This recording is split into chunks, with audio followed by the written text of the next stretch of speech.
Hello everyone, welcome back to our YouTube channel Rasayanik mind. तो आज का हमारा टॉपिक होने वाला है क्वांटम नंबर। तो आइए समझते हैं। तो क्वांटम नंबर जो होती हैं वो चार प्रकार की क्वांटम नंबर होती हैं। Number first quantum number is principal quantum number and the second is azimuthal quantum number. इसको एल से रिप्रेजेंट करते हैं, स्मॉल एम, इसको स्मॉल एन से। And the third is magnetic quantum number and इसको M और इसके सफिक्स में एल। और fourth quantum number is spin quantum number, इसको स्मॉल एस से डिनोट करते हैं। तो ये चार तरह की क्वांटम नंबर्स होती हैं, इनको हम पढ़ेंगे। तो देखिए, क्वांटम नंबर एक किसी इलेक्ट्रॉन की पोजीशन फाइंड करने के लिए कोऑर्डिनेट होते हैं। जैसे कि हम कोऑर्डिनेट ज्योमेट्री मैथमेटिक्स में पढ़ते हैं कि एक पॉइंट को निकालने के लिए कुछ कोऑर्डिनेट दिए जाते हैं जिससे कि हम पॉइंट की पोजीशन पता कर लेते हैं। उसी प्रकार इलेक्ट्रॉन की पोजीशन पता करने के लिए क्वांटम नंबर का पता होना चाहिए। These are the coordinate for the electrons. तो आइए समझते हैं। देखिए, एन जो होता है, अगर मैं एक एग्जांपल लेके चलूं, एक एग्जाम्पल से समझाता हूं। मान लीजिए मैंने तो आपको दे दिया 3s2। अगर इसके लिए मैं n की बात करूं, मतलब प्रिंसिपल क्वांटम नंबर की बात करूं, तो इसकी वैल्यू होगी जो इसका सेल होगा। क्या होगा? सेल। तो देखिए, अब ये कोऑर्डिनेट बताते कैसे हैं? ये भी तो सबसे पहले पता होना चाहिए। अब मैंने सेल बता दिया, लेकिन आगे की भी कहानी समझनी है, तो हमें क्या क्या पता होना चाहिए? सेल, सब सेल, सब सेल के बाद मुझे पता होना चाहिए उसका ऑर्बिटल, फिर उसकी डायरेक्शन। ये चार चीजें पता होना चाहिए। तो इनके लिए हमारे पास चार कोऑर्डिनेट हैं, या बोल सकते हैं चार क्वांटम नंबर्स हैं। तो सबसे पहले हमें सेल पता करने के लिए प्रिंसिपल क्वांटम नंबर को हम यूज में लेते हैं। मतलब एक ज्योतिषी बाबा है, वो quantum number, principal quantum number के थ्रू बताते हैं कि इसका सेल कौन सा है।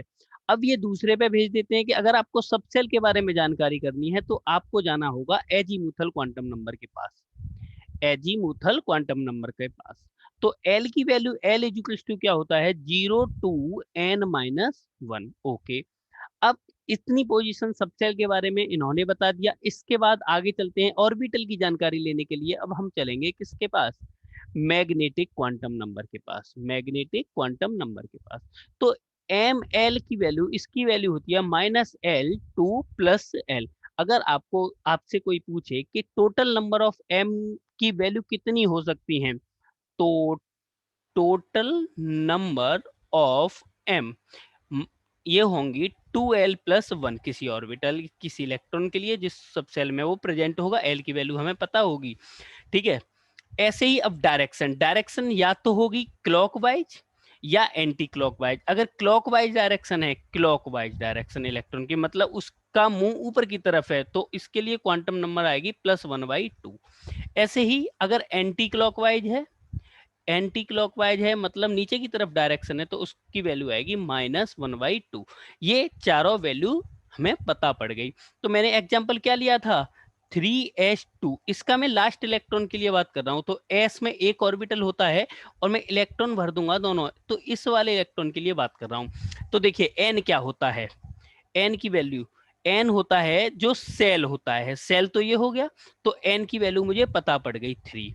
अब मुझे देखिए, एल की वैल्यू जो मैंने निकाली है, यहाँ एक टेबल है छोटी सी, ये आपको याद रहनी चाहिए। ठीक है। S, P, D, F और आगे भी ऑर्बिटल ऐसे G कुछ भी हो, तो यहाँ वैल्यू ऑफ L 0, 1, 2, 3, 4। तो देखिए यहाँ मुझे दिख गया कि ये S में है। कौन से में है? S ऑर्बिटल में इलेक्ट्रॉन प्रेजेंट है, तो L की वैल्यू मैं डायरेक्ट रख सकता हूं मैं यहाँ से 0। अगर मैं ऐसे निकालता L equals to 0 to n-1, ठीक है, तो ये आता 0 to 2, क्योंकि 3 - 1 इक्वल्स टू 0, 1 और 2। तो 0s के लिए वैल्यू कौन सी होगी? 0। अब मैं बात करता हूं ml की। किसकी बात करता हूं? ml की। तो s के लिए तो a की वैल्यू होगी -L2 + L, और ये 0 है तो 0। m की वैल्यू s अगर है तो 0 वैल्यू आ गई। और अगर मैं s की वैल्यू बात करता हूं, तो s, इसकी डायरेक्शन नीचे की तरफ है, आंसर आ जाएगा -1/2।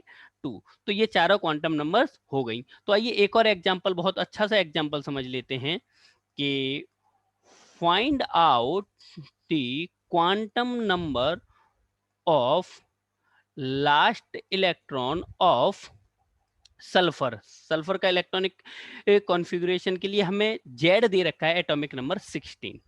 तो सल्फर का इलेक्ट्रॉनिक कॉन्फ़िगरेशन करेंगे तो क्या होगा, 1s 2s 2p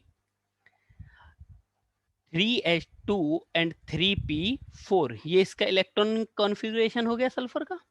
ठीक है, तो हमसे लास्ट इलेक्ट्रॉन बोला है, तो लास्ट इलेक्ट्रॉन आया है 3p में, और मुझे पता है p में होते हैं 3 ऑर्बिटल। इन ऑर्बिटल में मुझे कितने इलेक्ट्रॉन भरने हैं, 4। तो वो हुंड के हिसाब से भरने होंगे, हुंस का रूल था, सॉरी।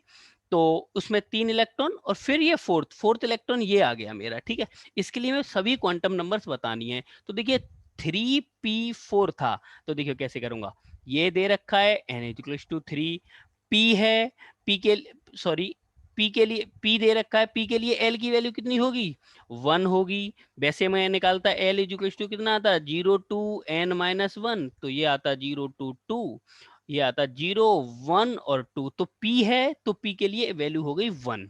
ठीक है, ये वाली वैल्यू।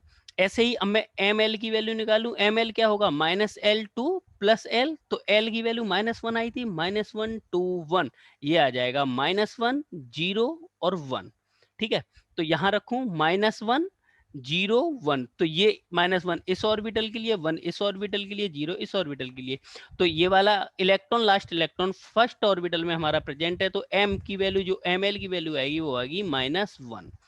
ऐसे ही मैं बात करता हूं एस की वैल्यू, एस क्योंकि डायरेक्शन एंटी क्लॉकवाइज है, नीचे की तरफ डायरेक्शन है, -1/2, ये हो गया। ऐसे ही मैं एक और क्वेश्चन लूं कि क्वांटम नंबर बता दीजिए for last electron of titanium. Titanium होता है 22, तो टाइटेनियम का सबसे पहले इलेक्ट्रॉनिक कॉन्फ़िगरेशन लिखूंगा।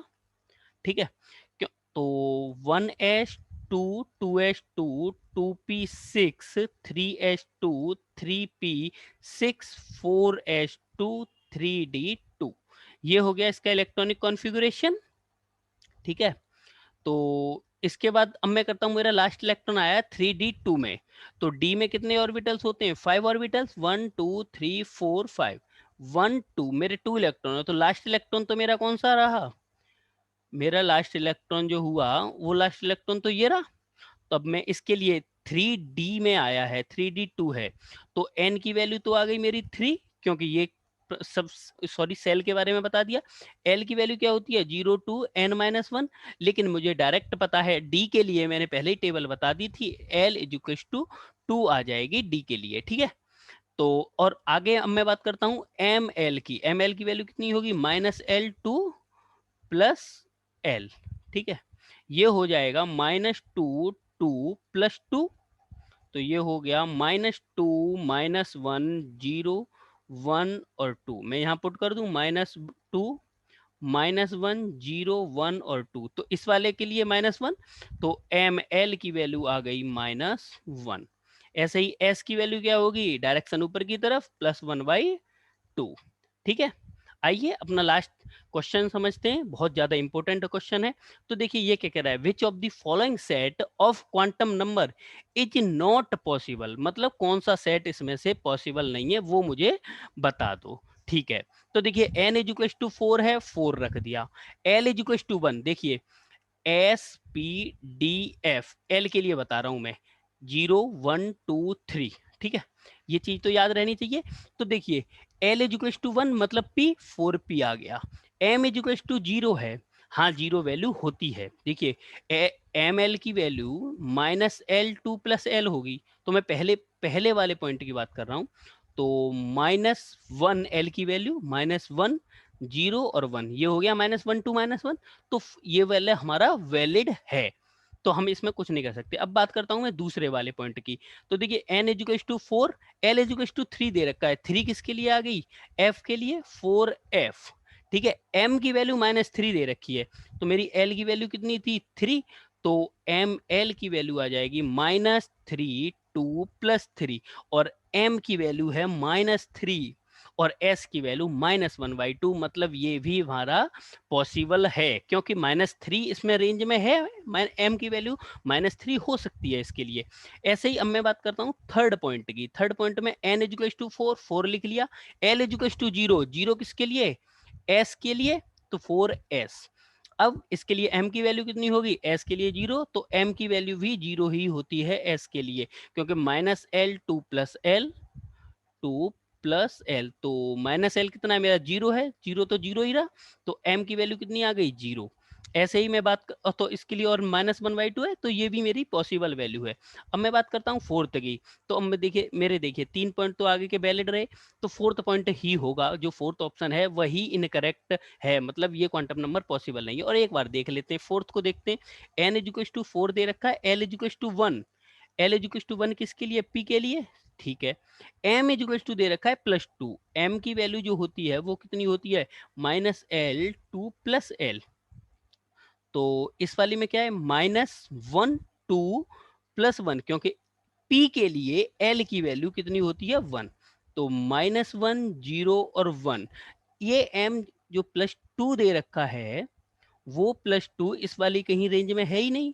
इस रेंज में अगर कहीं नहीं है तो ये हमारा क्वांटम नंबर पॉसिबल ही नहीं है, तो फोर्थ ऑप्शन पॉसिबल नहीं है, तो इसका आंसर करेक्ट यही हो गया।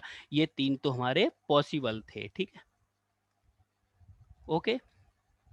तो इस वीडियो में इतना ही। आई होप आप लोगों को क्वांटम नंबर समझ में आ चुका होगा। Thank you.